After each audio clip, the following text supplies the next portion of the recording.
Hello friends, welcome to Ramesh TNPSC academy. இன்றைக்கி நம்ம பொது தமிழில் பார்த்திங்கன்னா இலக்கண பகுதியில் 3வது டாப்பிக்கான பிரித்தெழுதுக தான் பார்த்திங்கன்னா இந்த வீடியோவில் நம்ம பார்க்க போகிறோம். வாங்க பார்க்கலாம். ஃபஸ்ட்டு எடுத்தோடனே பார்த்திங்கன்னா பிரித்தெழுதுக என்னென்ன இருக்குதுன்னு நம்ம பார்க்குறதுக்கு முன்னாடி பிரித்தெழுதுகளை புணர்ச்சினா என்ன, ஒரு எழுத்து 2 வார்த்தைகள் சேரும்போது எப்படி சேருது, அதே மாதிரி 2 சொற்கள் பிரியும் பொழுது அங்கே என்ன மாதிரியான விஷயங்கள்லாம் நடக்குதுன்னு நம்ம கொஞ்சம் தெரிஞ்சுக்கிட்டால் நமக்கு ஈஸியாக பிரித்தெழுதுக நீங்கள் அண்டர்ஸ்டாண்ட் பண்ணிடலாம்.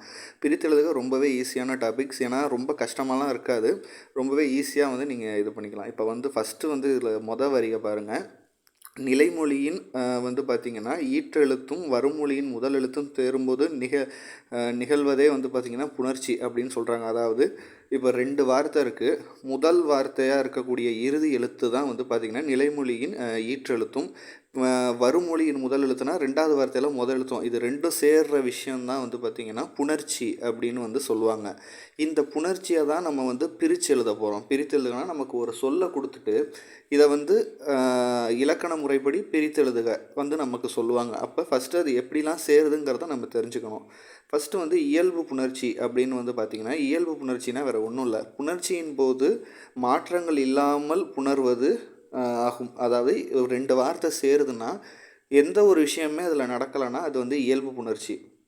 2 வார்த்தை இருக்கும், அதை டைரெக்டாக சேர்த்திங்கன்னா அப்படியே தான் இருக்கும், எதுவுமே மாறாது. இப்போ எக்ஸாம்பிள் பாருங்கள், வாழை மரம் அப்படின்னு கொடுத்துருக்காங்க. இந்த வாழை மரம், வாழை கூட்டல் மரம்னு இருக்குது. இந்த வாழை கூட்டல் மரம், வாழை மரத்தை பிரிச்சிங்கன்னா வாழை கூட்டல் மரம்னு தான் பிரியும். இதில் எந்த ஒரு புது சொல்லும் வராது, ஏற்கனவே இருக்கிற சொல்லும் எதுவுமே மாறாது. அப்போ இப்படி இருந்துச்சுன்னா இது இயல்பு புணர்ச்சி. சரிங்களா? அடுத்து விகார புணர்ச்சின்னு ஒன்று இருக்குது. விகார புணர்ச்சினா என்னப்பா அப்படின்னு நீங்கள் கேட்டிங்கன்னா, இதில் மாற்றங்கள் நிகழ்ந்தால் அதை தான் விகாரம் அப்படின்னு சொல்கிறாங்க. இதை 3 விஷயமாக பிரிப்பாங்க. தோன்றல், திரிதல், கெடுதல்னு சொல்லிட்டு 3 வகையாக விகார புணர்ச்சியை சொல்லுவாங்க. அதில் முதல்ல தோன்றல், அது பார்த்திங்கன்னா என்னன்னா, இந்த நிலைமொழியும் வருமொழியும் சேரும்போது ஒரு எழுத்து புதுசாக தோன்றும். இப்போ போன எக்ஸாம்பிள் இயல்பு புணர்ச்சியில் பார்த்தீங்க, வாழை மரத்தை பிரிச்சிங்கன்னா வாழை கூட்டல் மரம்னு அப்படியே பிரியும். ஆனால் இப்போ வாழை பழம் அப்படின்னு கொடுத்துருக்காங்கல்ல, வாழை கூட்டல் பழம், இதை நீங்கள் சேர்க்கும் பொழுது இப்புங்கிற ஒரு சொல் அங்கே தோன்றும். சரிங்களா? இது தோன்றல் விகாரம். அடுத்து பார்த்திங்கன்னா திரிதல் அப்படின்னு ஒரு விஷயம் இருக்குது. திரிதல்னால் என்ன ஆகுனா, ஒரு சொல் இருக்கும், புதுசாக எந்த சொல்லும் வராது, ஆனால் அந்த ஒரு சொல் வேறு ஒரு சொல்லாக மாறும். நிலைமொழியும் வருமொழியும் சேரும் பொழுது ஒரு சொல் வேறு சொல்லாக மாறுச்சுன்னா அது திரிதல். பற்பசை, இது பல் கூட்டல் பசைன்னு இருக்கும், இது பற்பசைன்னு மாறும். அடுத்து கெடுதல் அப்படின்னா, ஒரு நிலைமொழியும் வருமொழியும் சேரும்போது ஒரு எழுத்து மறையும், இதுதான் கெடுதல். இப்போ தட்பம் கூட்டல் வெப்பம் அப்படின்னு இருக்குது, இது தட்ப வெப்பம், இதில் இம்முங்கிற வார்த்தை மறைஞ்சிருது. சரிங்களா? ஸோ இந்த மாதிரி இலக்கணம் இதெல்லாம் நீங்கள் தெரிஞ்சுக்கணும். ஏன்னா நம்ம டிஎன்பிஎஸ்சி எக்ஸாமுக்கு ப்ரிப்பேர் பண்ணுறோன்னா, இப்போ ஏன் நீங்கள் இதெல்லாம் தெரிஞ்சுக்கணும் அப்படின்னா, வெறும் பிரித்தெழுதுக மட்டுமே நமக்கு கொடுத்துட்ருக்க மாட்டாங்க டேரெக்டாக. ஒரு வேளை ஒரு பிரித்தெழுதுகையே அவங்க ஆன்சராக கொடுத்துட்டு இதில் என்ன விஷயம் நடந்திருக்கு உங்களுக்கு புரியுதுங்களா, இதில் என்ன விகாரம் நடந்திருக்கு, என்ன புணர்ச்சி நடந்திருக்கு, அப்படி கூட அவங்க கொஷின் கேட்குறதுக்கு சான்சஸ் இருக்குது. ஸோ ஏன்னா நாளுக்கு நாள் நீங்கள் குரூப் 2 எக்ஸாம் பார்த்துருப்பீங்க. இப்போ 2024 நடந்த குரூப் 2 பொது தமிழ் பார்த்துருப்பீங்க, அவங்க எந்த அளவு ஹார்டாக கேட்டிருக்காங்க அப்படின்னு. ஸோ நம்ம எல்லாமே இலக்கண முறைப்படி கொஞ்சம் ப்ராப்பராக கற்றுக்கணும். அடுத்து அதே மாதிரி தான் பாருங்கள், உயிரீற்று புணர்ச்சி, இதுவே இந்த வாட்டி கேட்டிருந்தாங்க. மெய் புணர்ச்சி, மெய்யீற்று புணர்ச்சி, உயிரீற்று புணர்ச்சி, மெய் முதல் வந்தால் என்ன, உயிர் முதல் வந்தால் என்னன்னெலாம் கேட்டிருந்தாங்க எக்ஸாம்பிள் கொடுத்து. ஸோ அது மாதிரியுமே நம்ம ப்ரிப்பேர் பண்ணிக்கணும். இது வேறு ஒன்றும் இல்லை, நிலைமொழியின் இறுதி எழுத்தாக ஒரு உயிர் எழுத்து வரும். இப்போ சிலை கூட்டல் அழகு ஆனா வந்திருக்கு பார்த்தீங்களா, அதுதான்.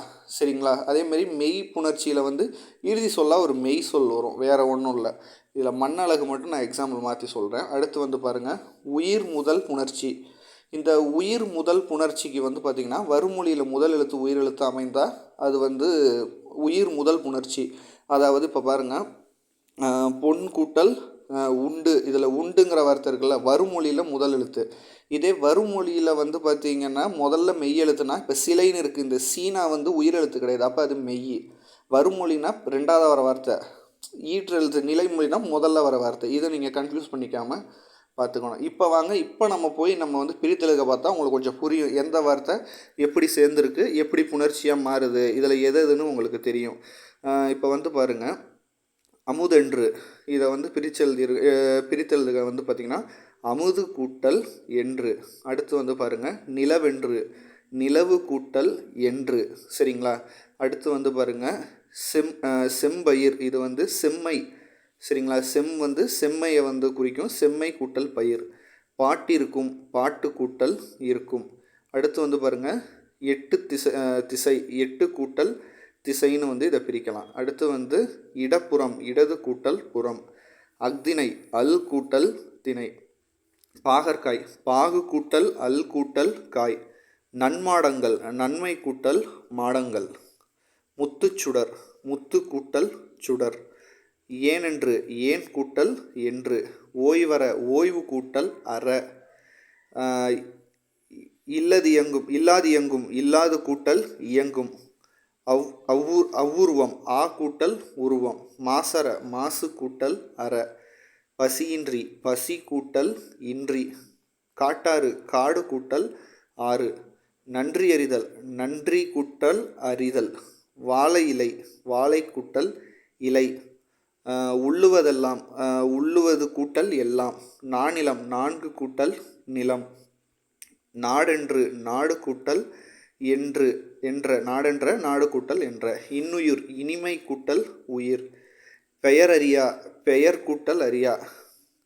யாதெனில், யாது கூட்டல் எனில். தீதுண்டா, தீதுண்டா, தீது கூட்டல் உண்டா. பெருங்கடல், பெருமை கூட்டல் கடல். அடுத்து வந்து பாருங்கள் வனப்பில்லை, வனப்பு கூட்டல் இல்லை.